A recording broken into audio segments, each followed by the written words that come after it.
বিসমিল্লাহির রহমানির রহিম। আসসালামু আলাইকুম।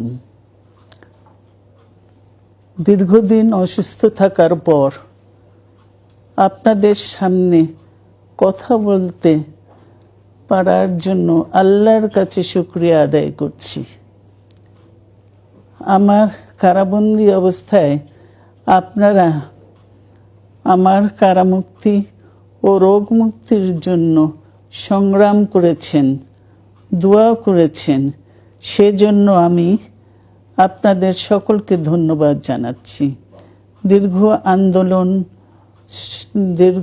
আন্দোলন সংগ্রাম ও ত্যাগের মধ্য দিয়ে আমরা ফ্যাসিবাদী অবৈধ সরকারের কাছ থেকে মুক্তি পেয়েছি।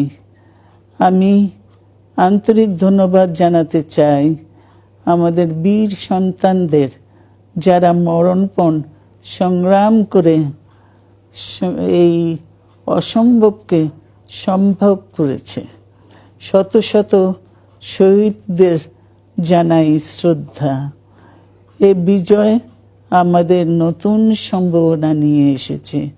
দীর্ঘদিনের নজিরবিহীন দুর্নীতি,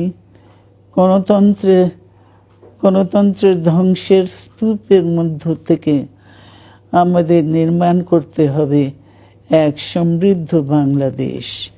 ছাত্র তরুণরাই আমাদের ভবিষ্যৎ।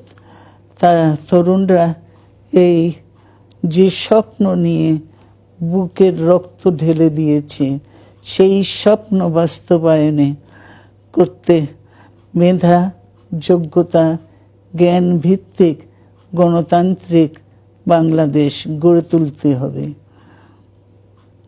শোষণহীন সমৃদ্ধ বাংলাদেশ। সকল ধর্মের গোত্রের অধিকার নিশ্চিত করতে হবে। শান্তি,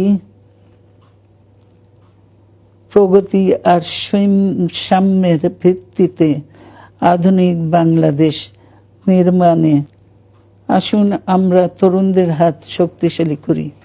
ধ্বংস নয়, প্রতিশোধ নয়, প্রতিহিংসা নয়, ভালোবাসা, শান্তি ও জ্ঞান ভিত্তিক সমাজ গড়ে তুলি।